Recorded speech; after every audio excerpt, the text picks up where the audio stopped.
I've been informed by the clerk that a quorum is present. I did ring the, yeah, just as you walked in, I hit it. Thank you. I would ask at this time for all councilors' guests to please rise. I will ask Councilor Jackson to come to the podium to introduce today's clergy. And after the invocation has been delivered, I'd ask all members of guests to remain standing as we recite the Pledge of Allegiance when we led by Councilor Jackson. Councilor Jackson? Thank you very much, Mr. President. It gives me great honor to introduce you all to a new friend in Roxbury. The Reverend Mary Margaret Earl is a Unitarian Universalist minister. She was installed as executive director and senior minister at the UU ministry on November 1st.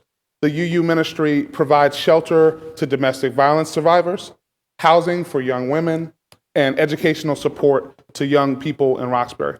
She arrived at the UU ministry in John Elliott Square in Roxbury last December after spending the previous 10 years at the Macaulay Ministries, a faith-based nonprofit in Providence, Rhode Island, that provides food, shelter, and clothing to those who were homeless or at risk of becoming homeless.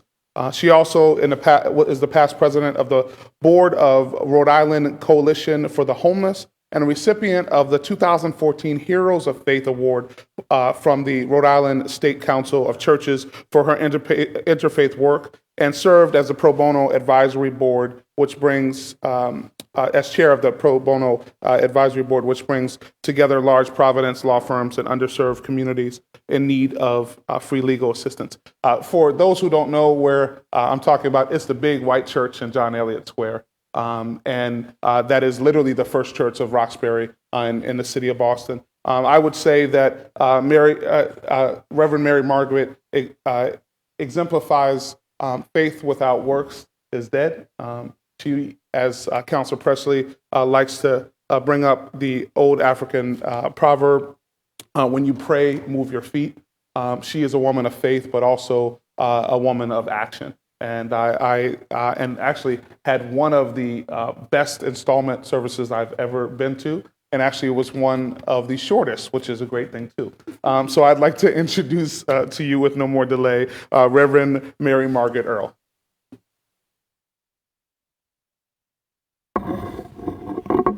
Thank you, and I promised Councilman Jackson that this wouldn't be a sermon wrapped as a prayer, it would be an actual prayer.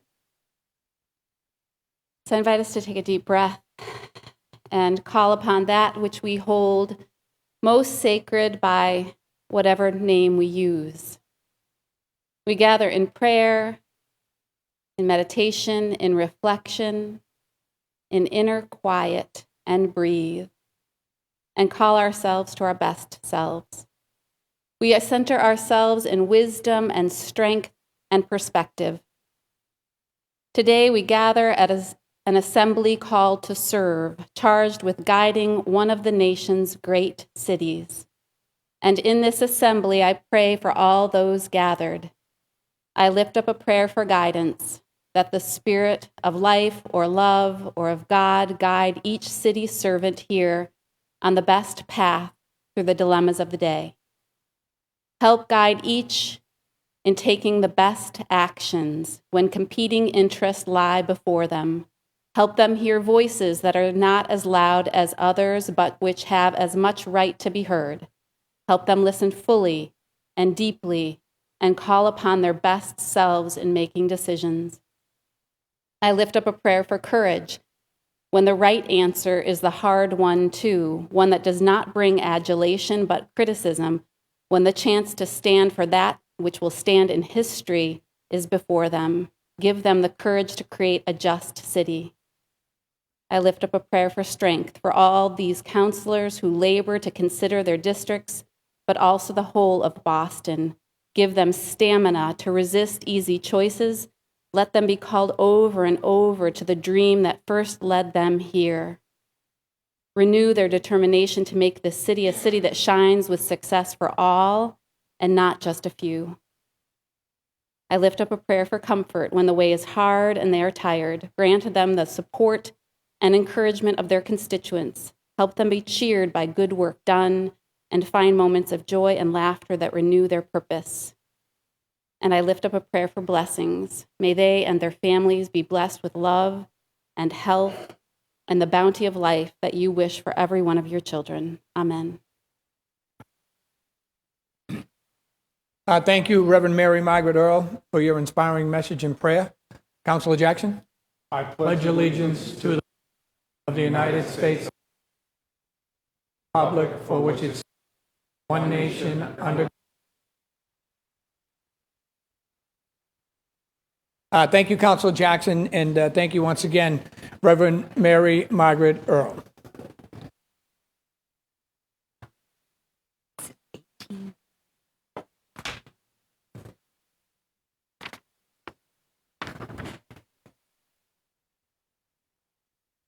I'd like to, Madam Clerk, please recognize that Councilor Baker, Councilor Flaherty, Councilor Presley are here with us at this time. We did press the buzzer. I don't know if it didn't work. Yeah, okay.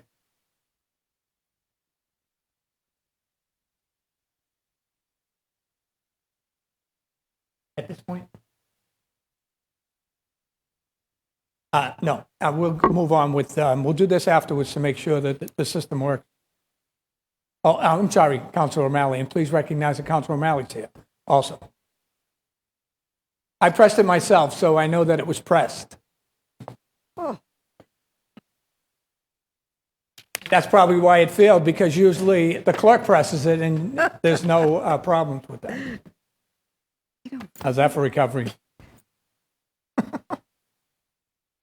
If there are no corrections to be made, the minutes of last meeting will stand approved. Seeing and hearing no objections, the minutes are so approved. Communications from His Honor the Mayor, Madam Clerk, please. Docket number 1846.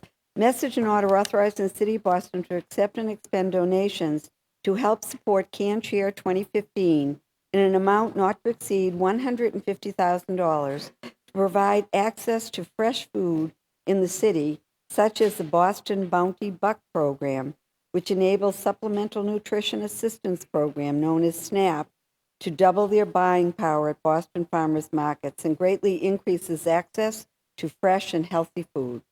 Docket 1846 will be assigned to the Committee on Healthy Women, Families, and Communities. Docket 1847, message and order authorizing the City of Boston to accept and expend a grant of $100,000 from City Community Development for the purpose of funding the new American Library Corner Initiative to provide citizenship information, financial empowerment, and legal assistance information and other crucial programs that enable new Bostonians to play an active role in the economic, civic, social, and cultural life of Boston. Councilor Presley? Is your light? Yeah. Okay. Go ahead. All right, as chair of the committee, I would like to move to suspend and pass docket 1847. A message and order authorizing, can I go? Okay. The City of Boston to accept and expend a grant of $100,000 from the City Community Development for the purposes of funding the New Americans Library Corner Initiative. Just the Office of New Bostonians is in need of these funds before the end of the year, and given the packed schedule of hearings, I move as chair to suspend and pass to make sure this initiative can begin on schedule. By way of background, the New Americans Library Corners will be established in all 24 branches of the BPL, and they will be developed in 3 stages. First, setting up a physical corner with citizenship, immigration, and financial empowerment materials. Second, developing programming such as ESOL classes, financial empowerment workshops, and citizen application workshops, as well as offering free immigration legal clinics. For the second and third stages of the program, the Office of New Bostonians will partner with local and community organizations to conduct outreach and to facilitate citizenship preparation and other immigration informational workshops, as well as ESOL classes. The city grant funds will be used to purchase the materials needed to set up these library corners in certain branches, to finance the printing of various branding materials, such as flyers, posters, and the New Americans Corners logo. Funding the expenses of materials needed for programming, covering the financial obligation of hosting the AmeriCorps Vista member who will serve as the initiative's coordinator, and funding multilingual financial ambassadors as well. So again, given the end of the year and the packed schedule of hearings, in order to ensure this important initiative can begin on schedule, as the chair, I move to suspend and pass. Thank you. Thank you, Council Presley. Council Presley moves suspension of the rules and passage of docket 1847. All those in favor say aye. All opposed, nay. The ayes have it. Docket 1847 has passed. Madam Clerk, reports of public officers and others, please. Docket number 1848, communication was received from the city clerk of the filing by the Boston Redevelopment Authority of the Second Amendment to the report and decision on the Dimmock-Bragdon Chapter 121A project. Would you like me to read? Yeah, read through 1850, please. And docket number 1849, communication was received from the city clerk of the filing by the Boston Redevelopment Authority of the First Amendment to the report and decision on the One Channel Center, Chapter 121A project. And docket number 1850, communication was received from the city clerk of the filing with Boston Redevelopment Authority of the First Amendment to the report and decision on the Eggleston Center, Chapter 121A project. Docket 1848 through 1850 will be placed on file. Would you like me to read the next? Yeah, read dockets 1851 and 2. Thank you, Mr. President. Docket number 1851, notice is received from the mayor of the appointment of Joseph Orfant as the chairperson of the Boston Conservation Commission, effective immediately. Docket number 1852, notice was received from the mayor of the appointment of Gilliam Valdez Forwood as a member of the Boston Conservation Commission to serve a term expiring November 1st, 2016. Docket 1851 and 1852 will also be placed on file. Read the next two, Madam Clerk, please.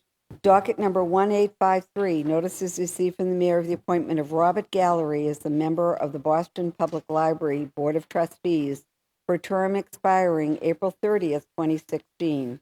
Docket number 1854, notice is received from the mayor of the reappointment of Cheryl Cronin as a member of the Boston Public Library Board of Trustees for a term expiring May 31st, 2020. Dockets 1853 and 1854 will be placed on file. Madam Clerk. Thank you. Docket number 1855, communication was received from Councilor Frank Baker that he was not in attendance at the Boston City Council meeting on Wednesday, November 18th, 2015. Docket 1855 will be placed on file.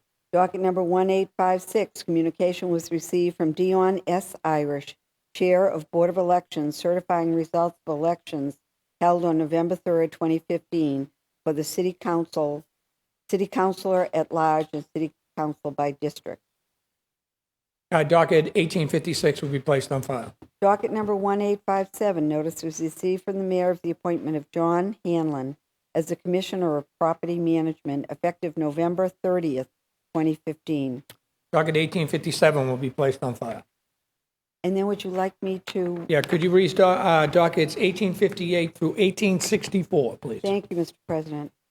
Communication was received from the city clerk of the filing agreement between the City of Boston and Beverly Street Acquisition Hotel Owner Limited Partnership pursuant to Section 6A of Chapter 121A of the Massachusetts General Laws.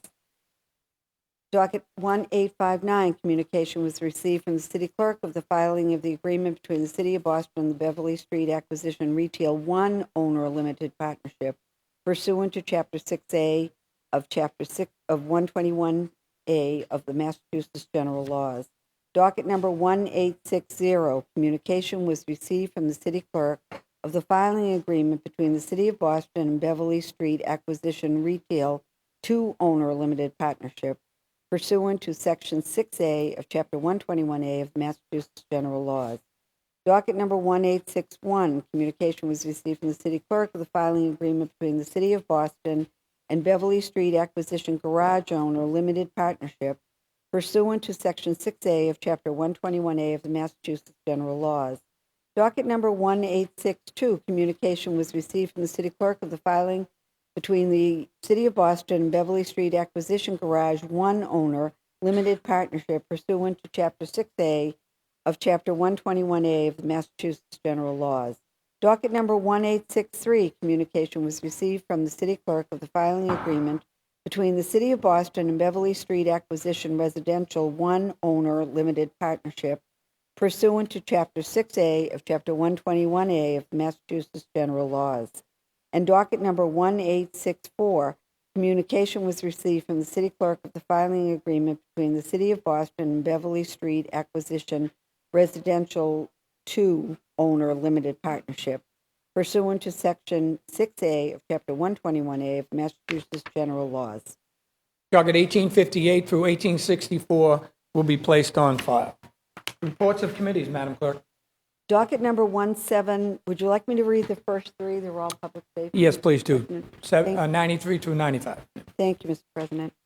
Docket number 1793, the Committee on Public Safety, to which was referred on November 18, 2015.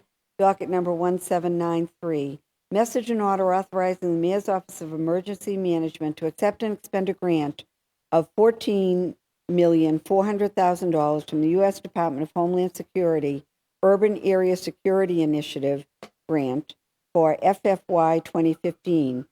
Address the unique planning, training, exercise, equipment, and operational needs of large urban areas and assist them in building and enhancing and sustainable capacity to prevent, respond to, recover from threats or acts of terrorism, including chemical, biological, radiological, nuclear, and explosive incidents.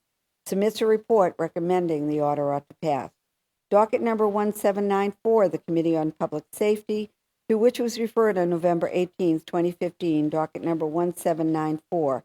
Message and order authorizing the Mayor's Office of Emergency Management to accept and expend a grant of $139,950 from the U.S. Department of Homeland Security Emergency Management Performance Grant for FFY 2013 and FFY 2014 to provide resources to assist local governments to sustain and enhance all hazard emergency management capabilities. Submits a report recommending the order ought to pass. Docket number 1795, the Committee on Public Safety, to which was referred on November 18, 2015, docket number 1795. Message and order authorizing the Mayor's Office of Emergency Management to accept and expend a grant of $69,975 from the U.S. Department of Homeland Security's Emergency Management Performance Grant for FFY 2015 to provide resources to assist local governments to sustain, and enhance all hazard emergency management capabilities. Submits a report recommending the order ought to pass. Chair recognizes the Chair of the Committee on Public Safety, Councilor Murphy, on dockets 1793 through 1795. Thank you, Mr. President. On everybody's desk is a summary of the expenses incurred in each of these docket amounts. The big one, the $14.4 million, is the yearly UASI, Urban Area Security Initiative grant, that comes to the Mayor's Office of Homeland Security every year. We've gotten over $200 million since the program began about 10 years ago in this grant type of money. And what it does is Boston is the anchor city for urban area security initiatives. There are, I think, 40 of them set up across the country. We're Region 1. We're the anchor city. There are 9 cities that are part of this urban area security initiative, UASI. Boston, Cambridge, Somerville, Everett, Revere, Winthrop, Chelsea, and Quincy and Brookline are the 9 neighboring cities and towns that are in UASI Region 1. And this money has been going over the last several years for equipment and training purposes, mostly communication upgrades in nature. And having been one of the counselors who was on Boylston Street when the bombs went off in 2013, I can tell you firsthand that this stuff works, that each discipline was talking to the other. Police was able to talk to fire, was able to talk to EMS. They were able to talk to the Brookline police, who had members on the marathon route and shut down the marathon route for other runners coming across. All of it worked on that day. And each year, the last few years, we've been level funded at $14.4 million. And there is a breakdown on page 2 of your sheet of all of the different goals and the amounts of money being targeted for those goals. The difficult part about this is that we're planning not knowing what reality might bring. It could be a weather event. It could be a terrorism event. It could be a dirty bomb set off in the harbor. It could be anything. We all know with the way things are going in the Middle East these days, we have to be ready. Each and every city has to be ready. And Boston's training with the best of them and purchasing equipment to make ourselves as safe as possible. The other smaller grants are for sheltering capacity, should we have an event like this. It's a breakdown on page 1, $139,000 of 2 shelter trailers, 40 computers, field carts, power switch transfers, cell phone chargers, all of this coming from the U.S. Department of Homeland Security to the City of Boston. And then the smaller grant is to purchase a Ford F-250 and a power transfer switch. So I'm recommending that all of these be passed at this time, Mr. President, and hopefully we can keep the city safe from any of these unimaginable horrors. Thank you. Thank you, Councilor Murphy. We'll vote on them individually. Councilor Murphy moves acceptance of the committee report and passage of docket 1793. All those in favor say aye.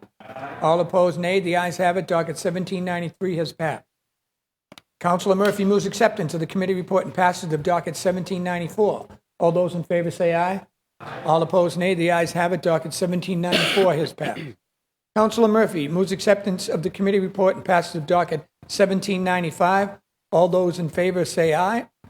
All opposed, nay. The ayes have it. Docket 1795 is passed. Did 3, 4, and 5. Did I do them all? Yes. Great. Thank you. And, Mr. President, would you like me to read 1723? Through 28. Great. Docket number 1793, the Committee on Docket number 1723, the Committee on Economic Development and Planning and Labor, to which was referred on October 28, 2015, docket number 1723. Message in order for the confirmation of the reappointment of David Berducci as a member of the Boston Landmarks Commission for a term expiring June 30th, 2017. Submits a report recommending the order ought to be confirmed. Docket number 1724, the Committee on Economic Development and Planning and Labor, to which was referred on October 28, 2015. Docket number 1724, message in order for the confirmation of the reappointment of Kirsten Hoffman as a member of the Boston Landmarks Commission for a term expiring June 30th, 2017. Submits a report recommending the order ought to be confirmed. Docket number 1725, the Committee on Economic Development and Planning and Labor, to which was referred on October 28, 2015. Docket number 1725, message and order for the confirmation of the reappointment of Lynn Smilage as a member of the Boston Landmarks Commission for a term expiring June 30th, 2017. Submits a report recommending the order ought to be confirmed. Docket number 1726, the Committee on Economic Development, Planning, and Labor, to which was referred on October 28th, 2015. Docket number 1726. Message and order for the confirmation of the reappointment of Richard Yeager as a member of the Boston Landmarks Commission for a term expiring June 30, 2018. Submits a report recommending the order ought to be confirmed. Docket number 1727, the Committee on Economic Development and Planning and Labor, to which was referred on October 28, 2015. Docket number 1727, message and order for the confirmation of the reappointment of Susan Goganian as a member of the Boston Landmarks Commission for a term expiring June 30th, 2018, submits a report recommending the order ought to be confirmed. And docket number 1728, the Committee on Economic Development and Planning and Labor, to which was referred on October 28th, 2015, docket number 1728. Message and order for the confirmation of the reappointment of Christopher Hart as an alternate member of the Boston Landmark Commission for a term expiring June 30th, 2018. Submits a report recommending the order ought to be confirmed. Thank you, Madam Clerk. Chair recognizes the Chair of the Committee on Economic Development, Planning, and Labor, Councilor LaMattina, on docket 1723 through 1728. Thank you, Mr. President. Docket 1723, 1724, 1725, 1726, and 1727, 1728. These dockets will reconfirm members of the Boston Landmarks Commission, the Aberdeen Architectural Conservation District Commission, Bay Village Historic District Commission, and the Four Point Channel Landmark District. Did I go too far? I'm sorry. No. These matters were sponsored by Mayor Waltz and were referred to the Committee on Economic Development and Planning and Labor on October 28, 2015. The committee held a public hearing on these dockets on Thursday, November 19, 2015. The Landmark Commission is a city preservation agency for the Boston historic buildings, places, and neighborhoods. There are more than 8,000 of these properties that are located within our city's 9 local historic districts or designated as individual Boston landmarks. The commission, along with the local historic district commissions, provides information and assistance concerning the regulatory process, historic preservation, planning, and protection, sources for historical information, and technical assistance. Now, these members all serve on a volunteer basis. They do not get paid, and they spend a lot of their hours working on these commissions. And many of these members have been volunteering their time for many, many years. David Baraducci has been volunteering for over 15 years, and he's a principal architect in his own firm. Kristen Hoffman is an attorney with a background in anthropology. I said that wrong. And I don't even say it again. In archaeology, and was first appointed to the commission in 2007. Lynn Smilage is a preservation planner and worked as a historic planner for the city of Methuen. Richard Yeager is an assistant director of planning and design at Boston College and has been a member of the Boston Landmark Commission since 2007. John Karoff has been a member of the Four Point Channel. Councilor LaMattina, Yes, we've only he's read the available. dockets for the Landmarks Commission. Yep, I got We'll it. read the dockets for Four Point Channel and other areas One second. after this. Christopher Hart, he is a new alternate member of the Boston Landmarks Commission. As chair, very impressed with these individuals. They have a wealth of experience and knowledge, and I recommend that they be confirmed. Thank you, Councilor LaMattina.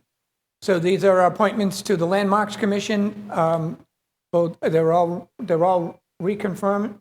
No. Except for Christopher Hart, who is a new alternate Okay, member. thank you for that, Councilor LaMattina. Yeah. All right, we're going to read them individually. Council Lamartina submits a committee report for the confirmation of appointment. All in favor, say aye. Aye. All opposed, nay. Docket 1723 has passed. Docket 1724, Council Lamartina submits a committee report for confirmation of appointment. All in favor, say aye. Aye. All opposed, nay. Docket 1724 has passed. Council Lamartina submits a committee report, docket 1725, for confirmation of appointment. All those in favor say aye. All opposed, nay. The ayes have it. Docket 1725 has passed. Council Lamartina submits a committee report for confirmation of appointment, docket 1726. All in favor say aye. All opposed, nay. The ayes have it. Docket 1726 has passed. Council Lamartina submits a committee report for confirmation of appointment, docket 1727. All in favor say aye. All opposed, nay. The ayes have it. Docket 1727 has passed. And Council Lamartina submits a committee report for confirmation of appointment, docket 1728. All in favor say aye.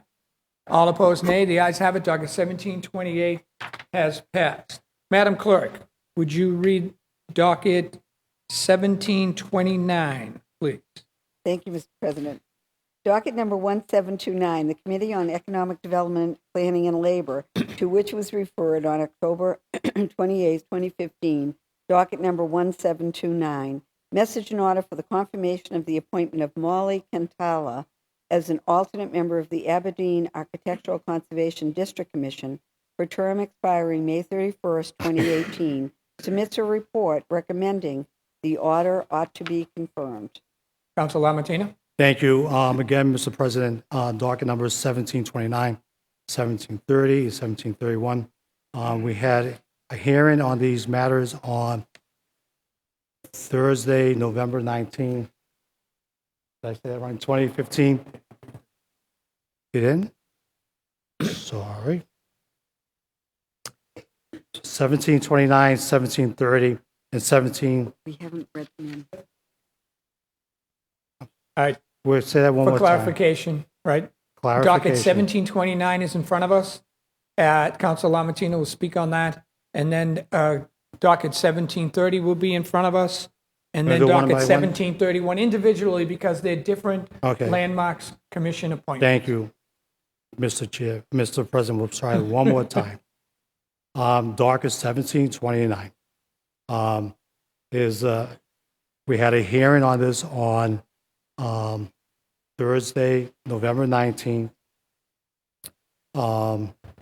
to confirm Molly Cantala as an alternate member of the Aberdeen Architectural Conservation District Commission.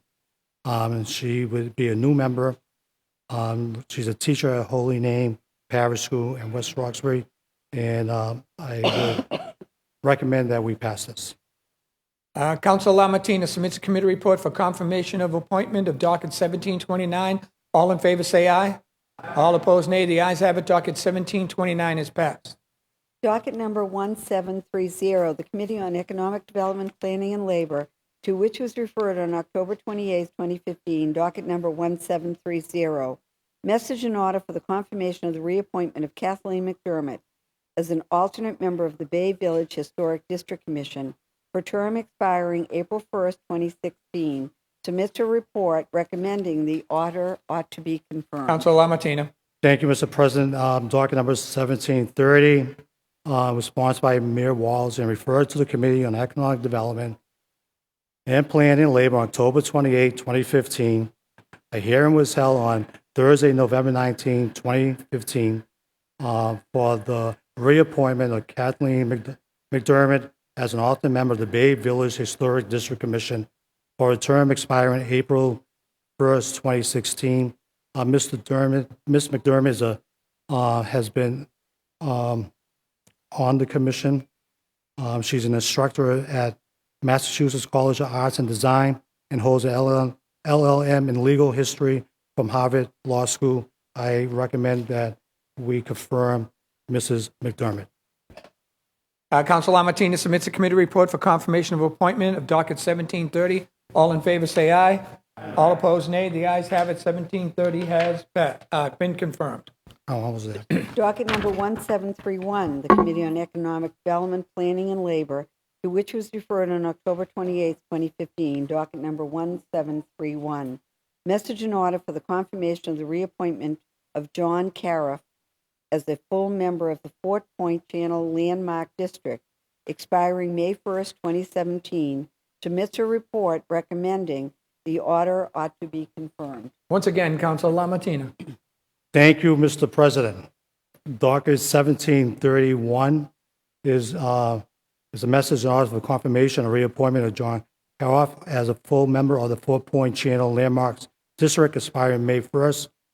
This matter was sponsored by Mayor Walz to our committee on October 28, 2015. The committee held a public hearing on this docket on Thursday, November 19, 2015.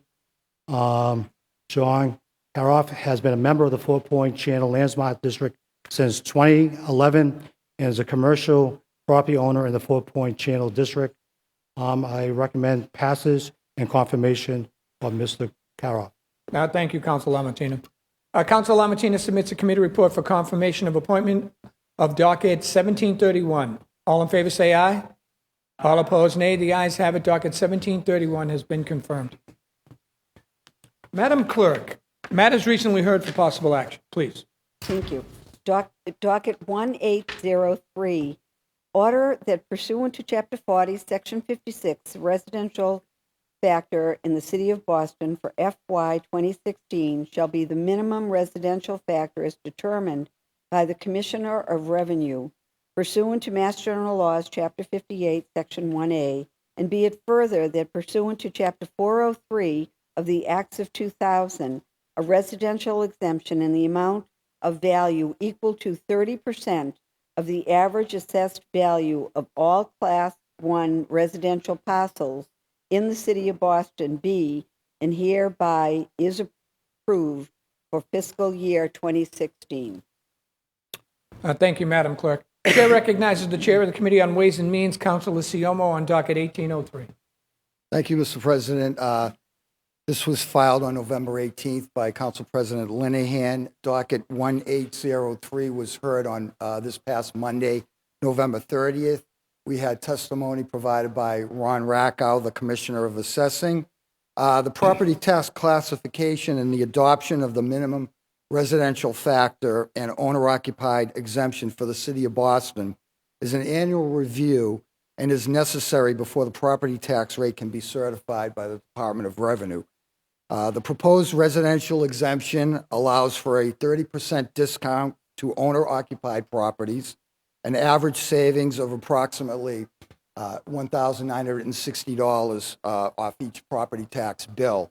And again, that's an estimate right now provided by the assessor.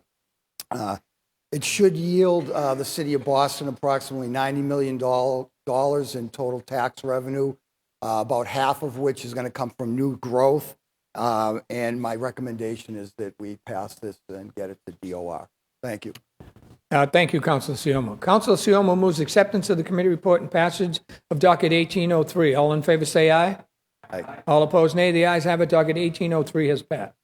Madam Clerk. Docket number 1796, message in order authorizing the city to adopt a property tax exemption for members of the National Guard and reservists who are serving in foreign countries pursuant to Massachusetts General Laws, Chapter 59, Section 556.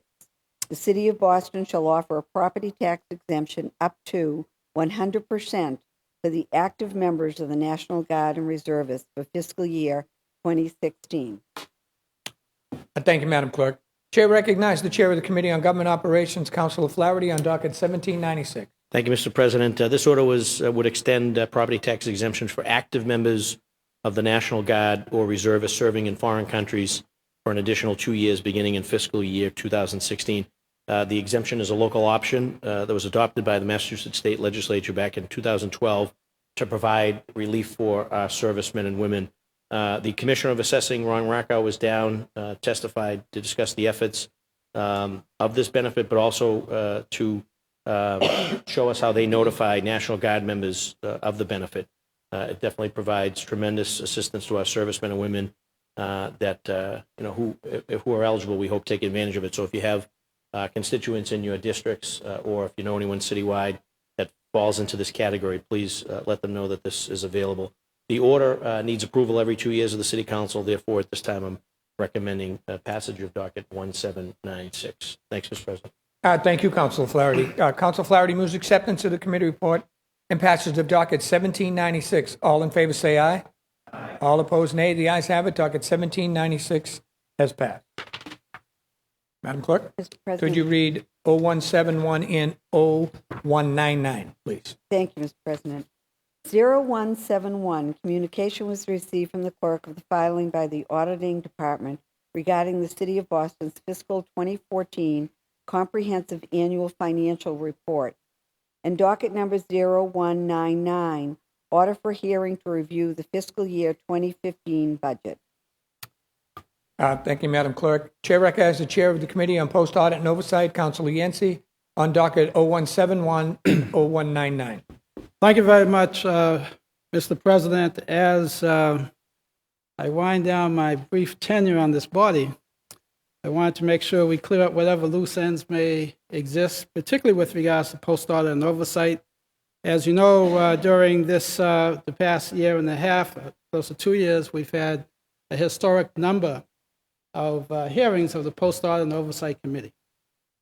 Now, there are some in the city, and maybe some even in city government, who may not see the importance of the Post Audit and Oversight Committee. I was interested in a comment made by the head of the Massachusetts Municipal Research Bureau, indicating that it's not important to have a Post Audit Committee, that everything should be done by the Ways and Means Committee. Like a few other issues, I couldn't disagree more with my friend. We had a recent hearing that took place on November 20th, I believe. It was attended by Sally Glora, the city auditor, and James Williamson, head of the budget department. It was a somewhat exhaustive hearing. It lasted more than 3 hours. We covered a lot of territory. Most of it was very good news. And officially, I can report to each of our colleagues, Mr. President, that for fiscal year 2015, the city experienced yet another surplus of roughly $7.4 million. If you consider that the city did not utilize $40 million that was appropriated by this body out of the budget fund, the surplus would have been $47 million, which I think is substantial. Most of the revenue accounts, Mr. President, were indeed in surplus, with a couple of exceptions. Exception being, of course, state aid, where we received $5 million less than what we had anticipated in the budget process. Interest on investments, again, another minuscule number, but again, a deficit there, as well as available funds, where we didn't utilize the parking meter funds as we had projected, and was strictly at the city's discretion. But the news is actually very good in terms of the state of the city's finances and the operation of the finances for fiscal year 2015. On the expenditure side, Mr. President, the overwhelming majority of city departments experience a surplus. But the net operation of city government for fiscal year 15 resulted in a $37.5 million deficit, with the bulk of that deficit occurring in the very predictable areas of the police department, fire department, and of course snow removal, where we spent $38.5 million for snow removal, and I believe that's a historic sum for a historic year of snow that we had during that season. Execution of courts, an area that I would urge each of our colleagues to take a close look at. We spent $10 million to settle claims in fiscal year 2015. We appropriated $3.5 million, of course, creating a deficit of more than $6 million. But on balance, the city's finances are great. I have to share with each of our colleagues some disappointment with the administration. Earlier this spring, before we began the budget process, we convened a number of hearings. Most of those hearings were attended to by the administration, but there were several that were not. And it could have been simply fatigue from dealing with the post-audit function. But whatever the reason, this body never received a written explanation as to why the head of the police department, fire department, and public works did not attend that hearing. I believe it was back in April. And we've yet to receive it, even though there's a 17F request for that. Well, history repeated itself, because these three department heads also failed to show for a properly noticed hearing. In fact, we gave the administration a 10 days notice of the hearing to consider the police department, fire department, and public works. There was no written communications. There was a great deal of telephone discussion.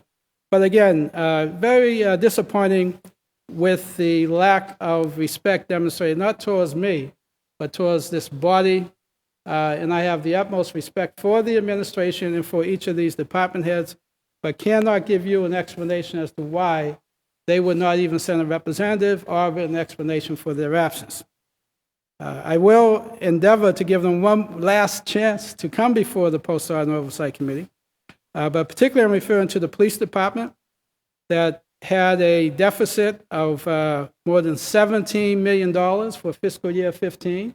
They should come before this body to explain what was going on there. We all know that overtime is a critical issue facing the police department. Likewise, the fire department had a deficit of $6.6 million, spending more than $211 million for fiscal year 15. Again, not even a representative came. We already talked about the snow removal budget. We spent $38.5 million, which represents close to a $20 million deficit in that area. And again, execution of courts. Mr. President, I not only looked at the revenue and the expenditures of city government, also the issue of personnel. And we still have, as of June 30th, 2015, a great deal of disparities in terms of the average salaries for our employees based on gender and race. I won't go into the detail of this right now, Mr. President, but I would note that the average salary of a city employee as of that date was $70,000, and the average salary for the employees of color were less than that. The average salaries for white employees was more. I will close my remarks right now, Mr. President, by simply saying that before the end of this legislative year, I'm going to provide each of our colleagues with a comprehensive report on the revenue, on the expenditure, and on the personnel of city government. So as we work on the fiscal year 2017 budget, and I know that process is going to begin soon, we can at least keep in mind the experience for fiscal year 15 and 14, and with also a commitment to do what we can to level the playing field so that we no longer have the stark disparities in salaries that we have.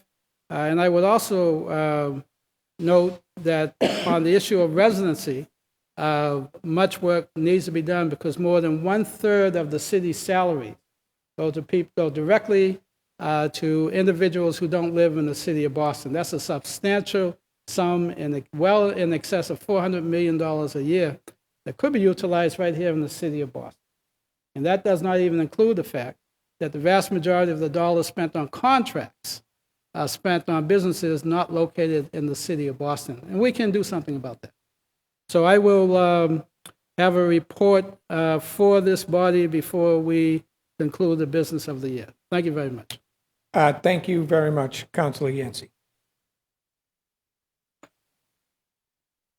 Madam Clerk, docket 1775, please. Docket number 1775, ordinance amending the City of Boston Code Ordinances, Chapter 2, establishing a mechanism to determine the compensation of city council. Councilor Flaherty. Thank you, Mr. On President. docket 1775. Thank you, Mr. President. We held a hearing yesterday, a very productive discussion to discuss the process for adjusting salaries of the city council. We were joined by HR Director Vivian Leonard, Matt Cahill, the Executive Director of Finance Commission, and Sam Tyler from the Municipal Research Bureau. Testimony reflected legal concerns around Chapter 39, Section 6A. We discussed AMI, we discussed CPI. We also took a closer and in-depth look at the CAB, the Compensation Advisory Board, as well as discussing ways to keep the process fair and transparent and consistent. So at this time, if my colleagues choose to speak, I'll defer to the lead sponsors, both Councilor Matt O'Malley and Councilor Ayanna Pressley, and ask that this matter remain in committee. Thank you, Mr. President. Thank you, Chairman Flaherty. Councilor O'Malley. Thank you, Mr. President, and I appreciate the Chair of Government Operations, Councilor Flaherty, for his quick turnaround, as well as participation by Councilor at Large Wu, Councilor Jackson, and yourself, Council President Linehan. At Large, Councilor Pressley and I put forth this. We had been talking about it for a while during the deliberations and discussions about changing salary for city councilors. Before the final vote last month, there was some concern from the legal department as to how we would enforce an amendment that we had hoped to offer, and out of abundance of caution, we decided not to offer that amendment, but rather introduce it as a standalone order. And a very, very productive meeting was held. The purpose of the hearing and the subsequent work we will do isn't to relitigate the raise and how we got there, but rather fixing the system going forward. It was funny, while we were preparing for the hearing, we noticed that my predecessor as the District 6 councilor, former Councilor John Tobin, put a similar ordinance that would adjust to any changes in salary based with CPI, the Consumer Price Index. So this was after the 2006 raise. So we've seen this before. And our purpose and my hope and my goal that I will continue to push, and I know Councilor Pressley as well, is to fix this so that 4 or 6 or 8 years from now, we're not exactly where we were a year ago. You know, the fact of the matter is there are a number of different mechanisms we can use. We can look at other factors. We could have a referenda. We could have an empowered Compensation Advisory Review Board that is the final say on what the number would be. There's a number of things that we ought to be doing because right now I believe the system is broken. So it is my goal to continue to push. We may have a working session from this. We may revisit it in the new council, but we will continue to do everything we can so that this body is not in the position of having to set its own salary going forward. We can fix this. We ought to fix this. We owe that to the people of Boston. Thank you. Thank you, Councilor O'Malley. Council, you all set? Docket 1775 will remain in the Committee on Government Operations. Docket number 0115, message and order for approval of the Home Rule petition to the General Court entitled Petition for a Special Law Regarding an Act Relative to Election Nomination Petitions in the City of Boston. This petition will create a more equitable process for candidates. Our chair recognizes the chair of the Committee on Government Operations, Councilor Flaherty, on docket 0115.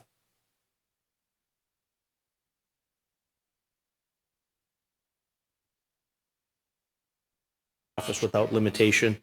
We were joined here yesterday by the Commissioner of the Election Department, Dion Irish, and one of his deputies, Sabino Piemonte. And they explained that Boston is one of the only municipalities to have a limitation on signatures for nomination papers, and that it places an undue burden on their department as it becomes a race, I guess, to City Hall with everyone coming down to file their papers. And their ask is that people be allowed to sign multiple papers. At the hearing, I was joined by our colleague, City Councilor Matt O'Malley, and we brought some other issues to light that regarding the election process. And at this time, there may be an opportunity for some potential amendments. So I'm asking that this matter remain in committee for the time being. Thank you, Mr. President. Thank you, Council Flaherty. Docket 0115 will remain in the Committee on Government Operations. At this time, I'd like to recognize some guests who just joined us, especially the Mayor of County Cork, John Paul O'Shea. Would you stand there, Mayor?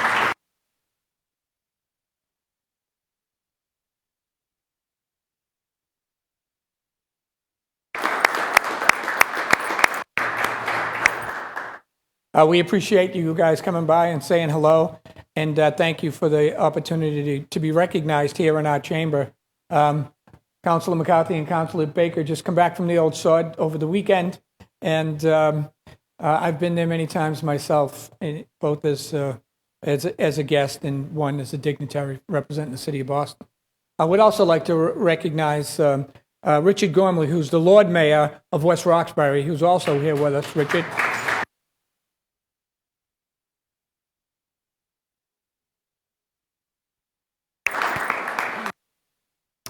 And thank the entire delegation for dropping in to say hello. At this time, we'll do personnel orders, which I'm sure you understand, even. Docket number 1865, Council Linehan for Council Council Lamatina. Lamatina moves suspension of the rules and passage of docket 1865. All those in favor say aye.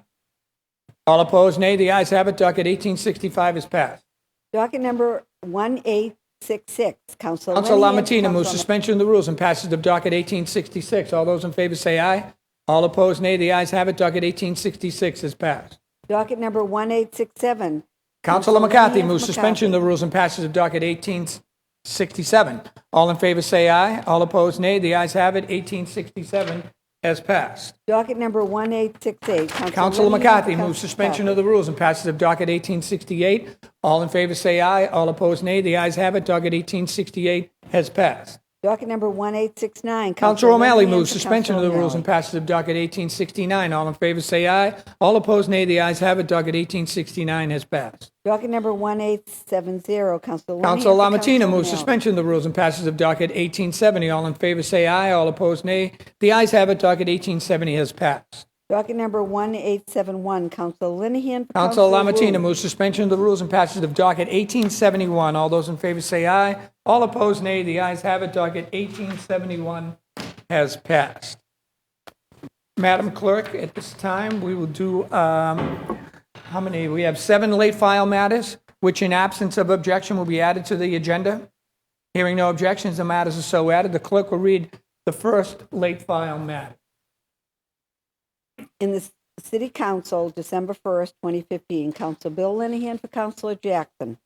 Councilor Jackson moves suspension of the rules and passage of the first late file matter. All those in favor say aye. All opposed, nay. The ayes have it. The first late file matter has passed. In the Council, October 7th, 2015, Councilor Bill Linehan. for Councilor O'Malley Council moves suspension of the rule for the second late file matter. All those in favor say aye. All opposed, nay. The ayes have it. The second late file matter has passed. December 1st, 2015, Council Bill Linehan. Councilor for Baker Council moves suspension of the rules and passage of the third late file matter. All those in favor say aye. All opposed, nay. The ayes have it. The third late file matter has passed. In the City Council, Council Bill Linehan. for Councilor Baker Councilor moves suspension of the rules and passage of the fourth late file matter. All those in favor say aye. All opposed, nay. The ayes have it, and the fourth late file matter has passed. From the Office of the Mayor, Martin J. Walsh, November 30th, 2015, to the City Council. Dear Councilors, pursuant to Chapter 461 of the Acts of 1993, I reappoint Ms. Christine Arajo, 144 Newburgh Street, Boston, as a member of the Zoning Board of Appeal for a term expiring July 1st, 2018. Ms. Arajo serves as an at-large representative selected by the Mayor of Boston. I urge your honorable body to pass this order. Sincerely, Martin J. Walsh, Mayor of Boston. The fifth late file matter will be placed in the Committee on Economic Development, Planning, and Labor.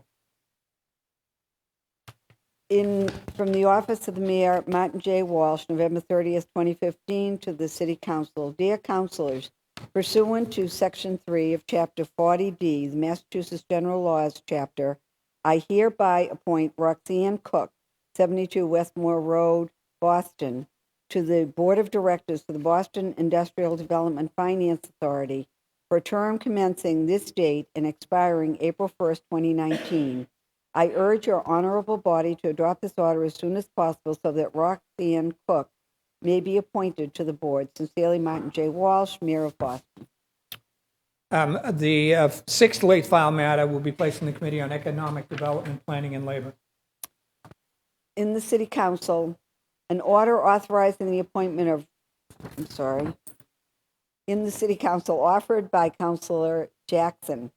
Order for hearing to review the number of students returning to BPS from charter schools. Should I read first and last, Mr. Yeah, President? please.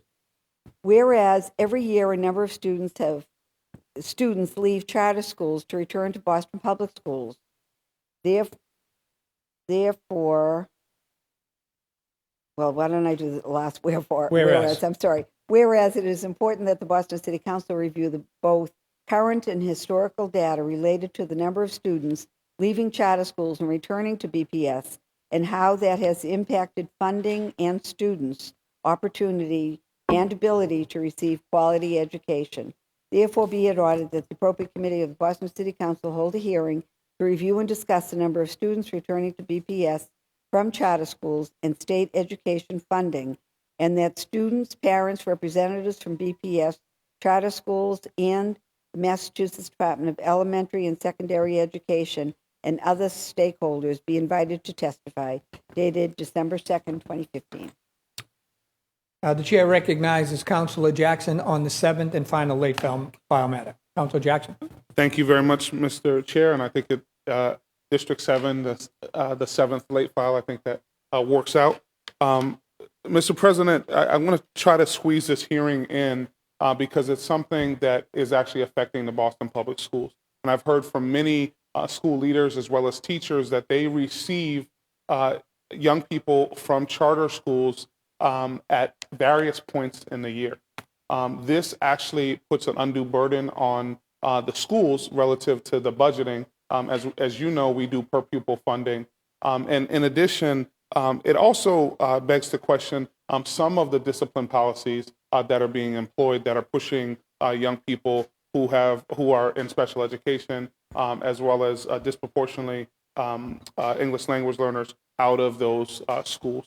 So I think it is important as there is a statewide as well as citywide conversation happening around issues of assignment, increasing charter caps and things of that sort for the Boston Public Schools for our body to know from the Boston Public Schools how many of these young people are returning to our public school system. We also know, if we look at last year's numbers, that we do not get the full reimbursement from the state relative to the formula that has been worked out, which continuously, and this body has to deal with that, and Councilor Siomo and I have sat year after year and seen deficits, a big hole in the Boston Public Schools. And at no time have we said, hey, we're going to fill this hole. What we've done every single year is cut back and cut back and cut back. Well, that is affecting our schools. When you look at a school like the Orchard Garden School, where there are young people who came here who had gone to see President Obama, those young people were at a tier 1 school, and their dollars were taken away from them. And now that school has dropped from being a tier 1, the same thing has happened at the charter school. So this is a race to the bottom if we continue it. And so I think this data point is a really important component. In addition, I also think it is important that the Boston Public Schools let us know and give us the update on school assignment as a whole. That is something that they're supposed to do on an annual basis, and they have not done that to date for the past 3 years. We actually have schools in the Boston Public Schools that folks are lined up to try to get into. There are waiting lists for many of our Boston Public Schools, and we need to acknowledge that. And I think this hearing will do that. So that's why I'm putting it forward, and I look forward to trying to get this done before the end of this cycle. Thank you so much, Mr. President. Appreciate it. Thank you, Councilor Jackson. Councilor Yancey. Thank you very much, Mr. President. I simply want to thank the chair of the Education Committee for bringing this matter before us, because he's correct. The Boston Public School System is running on a very tight budget. And when we lose children to charter schools, that also decreases the state aid and other resources coming to the city of Boston. And 12 of the 30 accounts, expense accounts of the school department, they're actually in deficit, and they have to make it up by failing to make purchases that really are necessary, like school supplies, to compensate for some of the deficits in the other areas. So I rise to say thank you to Councilor Jackson and to ask that my name be added. I'm looking forward to an expedited hearing. Thank you. Thank you, Councilor Yancey. Please add Councilor Yancey's name, Councilor Baker's name, Councilor McCarthy's name, Councilor O'Malley, Councilor Presley, Councilor Wu, Councilor Flaherty. Thank you. That matter will be placed in the Committee on Education.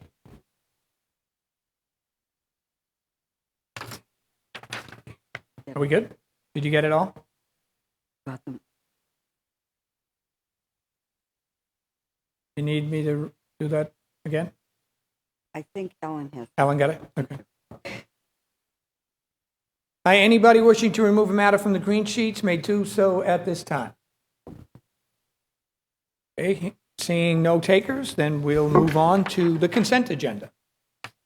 There are 7 late file matters which, in absence of objection, will be added to the consent agenda here today. Hearing no objections, the matters are so added. And then the chair moves adoption of the consent agenda. All those in favor say aye. All opposed, nay. The ayes have it, and the consent agenda is adopted. A little quiet here today. Subdued. I'd ask all guests and all members to please rise as the council prepares to adjourn today's meeting in memory of the following individuals. For Councilor LaMattina, Richard J. King, Jr., and for John H. Sawyer. For the chair, Councilor Flaherty and Councilor Baker, Daniel Downey. For the chair and Councilor Flaherty, Leonard O'Toole, Ryan M. McGrail, and John Wacko Hurley. For the chair and Councilor Murphy, Kara Timothy. For Councilor Murphy, Geraldine Grasso. And for the council as a whole, Mildred Haley and Deborah A. Hutchinson. Deborah Hutchinson is Dan Shea, our central staff person's mother. A moment of silence, please.